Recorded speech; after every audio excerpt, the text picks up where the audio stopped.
سلامونه ډاکټر لقمان حکیم سره. اکثر چې ډاکټر وایي تاسو یو چمچه یا 2 چمچه 3 چمچه دا شربت دوايي استعمالوي، نو خلکو ته پته نه لګي چې یاره دا سایز چې کوم چمچه دی دا دی او کدا دی او کدا دی او کدا دی. ډېر مختلف کمپنیانې دي، ډېر مختلف د هغې سایزونه دي، جوړواله دی، رغېواله دی، نو خلکو ته پته نه لګي چې کوم هغه موږ استعمال کړو. او ډېر خلک چې کوم دي د بوتل په دې سر باندې دوايي استعمالوي.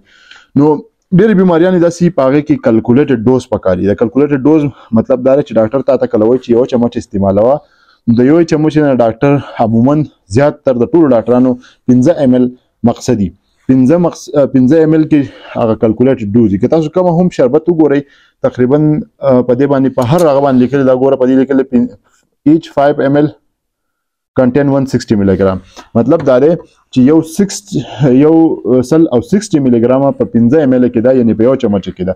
اوس د کم چمچه هغه یادوي، نو د هغې مقصد صرف او صرف 15 ml دا 15 ml چې کوم دی تاسو په سیرنج باندې معلومولی شئ، تاسو په ډراپر باندې معلومولی شئ، د دې شربتونو سره کنټینر راځي په هغې باندې استعمالولی شئ، معلومولی شئ دا څومره دی. خو که موږ چېرته د دې شیزونو خیال نه ساتو نو داسې ډېرې بیماریانې دي چې په هغې کې دغه ماشوم ته یا دغه مریض ته هغه پوره چې کوم ډوز وي څومره چې د هغه لپاره پکار وي، د هغه د عمر په مناسبت، د هغه د بیمارۍ په مناسبت او د هغه د وزن په مناسبت، نو هغه هغه ته نه میلاویږي او بیا ورسره مریض چې کوم دی نه ټیک کېږي. دا د لویو دپاره هم ده، د وړو دپاره هم ده. نو په ډېرو شیزونو کې به کیدای شي چې دغه لږ ډېر که سیواوالی کموالی راشي هغه مسله نه کې، خو په ډېرو داسې دواونو او ډېرې مرضونو کې دا ډېر زیات مهمه وي. نو چې کله ته هم ډاکټر وایي 2 چمچه استعمالوه، نو د دې مطلب دا دی چې 10 ml استعمالوه. چې وایي یو چمچه استعمالوه، نو دې مطلب دا دی چې 15 ml استعمالوه. اوس په ټول نه بهتر طریقه دا چې تاسو په ډراپر باندې دا معلوم کړئ چې په دې باندې 2 ml لیکل دی، 3 15، نو هغه به تاسو د هغې مطابق استعمالوئ. خو که تاسو سره دغه ډراپر او دا نه دویمه طریقه دا چې تاسو په سیرنج باندې ماشومانو له دوايي ورکئ او په سیرنج باندې مخامخ لیکلی چې کله هم هغه درته وایي چې دا یو چمچ استعمالوه، نو دا یو سیرنج چې کوم دی دا 3 ml دی. مطلب دا دی چې یو پیر دا ډک، دویم د دیزې پورې، د دې نه چې کوم لږ شانتې غټ سیرنج هغه 15 ml، د هغې نه چې کوم هغه یو قاشوقه شي، د هغې نه چې کوم غټ هغه 10 ml، یعنې دا 2 قاشوقه شو، د هغې نه چې کوم غټ سیرنج هغه 6 ml، یعنې دا 4 قاشوقه شو. یو 15 ml مطلب یو چمچه شو. اوس موږ چې په دې باندې کله حساب کتاب وکړو چې یاره کمه چمچه څومره ده، نو د ټول نه وړومبی چې ما په دې سر باندې وکړو دا تقریبا سله پاسه 2.5 ml راځي یا 2 ml پورې. نو که تاسو په دې دغه کوي چې ډاکټر درته ویلي چې 2 قاشوقې ورکوئ او تاسو ولې دا سر ورکوئ 2 قاشوقه، نو دا تاسو نیمګړی ډوز ورکوئ، ځکه چې دا نیمې قاشوقې برابرېږي تقریبا. او دویم خبره دا چې په دې سر باندې خو بالکل ماشومان له یا مریضان له دوايي ځکه مه ورکوئ چې یو دا ډېر ګنده طریقه ده، څومره جراثیم چې یا په دې شیز پورې ونښلي بیا تاسو دوباره په هغه باندې کلک کوئ، هغه دوايي هم ګنده کوي، او بیا چې دوايي بل څوک استعمالوي یا دا سر بل څوک استعمالوي، نو هغه هم د انځلی شوی نه وي، نو نور خطرې او نور بیماریانې د خورېدو سبب جوړېږي. نو په سر باندې بالکل دوايي مه ورکوئ، په کنټینر ورکوئ، په ډراپر ورکوئ، په سیرنج ورکوئ، او که په چمچ استعمالوئ نو دا چمچ چې ما کله اوس میجرمنټ وکړو چې یاره په دې کې څونه دوايي راځي، نو په دې کې صرف او صرف سله پاسه 1 ml راځي. دا مطلب دا دی که دا چمچه چې کوم ده د ټول نه وړه سایز چې کوم ده دا چې تاسو تقریبا 15 پیرې کوئ، نو دا به د یوې چمچې برابر شي، یوې چمچې هغه برابر شي. تاسو کدای شي چې 1 ml کله پوره شي دا بالکل ډکه شي. دغه رنګې دا کم چمچه چې ما وکته دا تقریبا څه 2.5 ml راځي، د دې سر برابر ده، یعنې د نیمې چمچې برابر دی.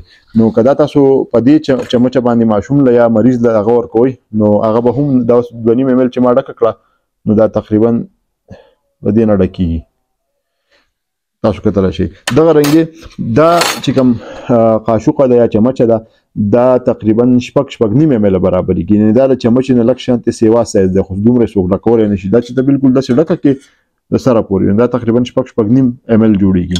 دغه رنګې کوم چې زموږ په کورونو کې زیاتتر خلک د هغه دپاره استعمالوي د دوايي دپاره چمچه، نو دا چې کله موږ ډکه کړه دې کې تقریبا لږ شان کم 4 ml یا 4 ml راځي.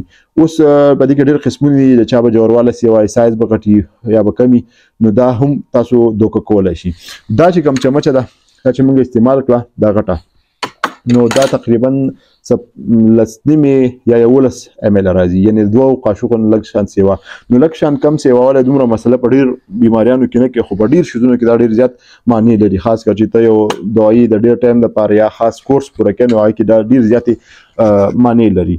نو مخکې او یو خبره ما اورېدلې وه د خپل مشران نه، وایي چې یو مریض راغلی و منګوري ته، نو هلته کې ډاکټر ورته وی چې ته د شربت 2 قاشقې به استعمال کړي.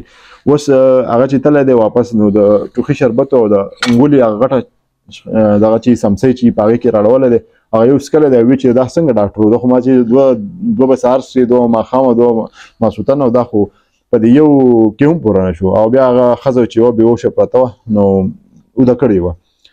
ډېر لینګویج بیریري، څوک ورته چمچ وایي، څوک ورته قاشق وایي، د هر چا ډفرنټ نظریې. خو د شیزونه باندې تاسو ځان پوه کړئ. ML د ډاکټر د همیشه د یوې چمچې نه مطلب وي 15 ML، او دا یې ځکه ویلي چې څومره هم دوانې دي هغې کې چې کم انګریډینټ کم شی چې د دې مرض دپاره ضروري هغه د 15 ML د حساب یې برابر کړی. یعنې دې کې اوس 160 ملي ګرام دی، دلته یې لیکلي دي پې 160 ملي ګرامه دی په 15 ML کې، یعنې په یو چمچه کې. ته اوس یو ماشوم له دغه ورکې وړه چمچه دې ورکړه، مونږ چې کوم حساب کړو دا خو تا ولا صرف 2.5 ML ورکړه، دې مطلب دا شو دته صرف 80 ملي ګرامه میلاو شو، نو دا په د باندې پوره کار نه کوي، او کېدای شي دا هغه مریض چې کوم دغه دی هغه به ټیک کېږي ورسره نه. نو په ډېرو مسلو کې اکثر دوايي پوره نه میلاویږي په خپل مقدار کې، نو بیمار چې کمی هغه نه ټیک کېږي، یا ماشوم چې کمی هغه نه ټیک کېږي. نو ښه خبره دا ده چې موږ پوره دوايي ماشوم ته یا مریض ته ورسو چې په هغه باندې اثر د هغه د عمر د حسابه، د بیمارۍ د حسابه، د هغه د وزن د حسابه ډوز ورته پوره میلاو شي، نو په هغه باندې به د فایدې کولو امکانات نور هم سیوا شي. یو جهان مننه، خدای پاک مو سپارم. سلامونه.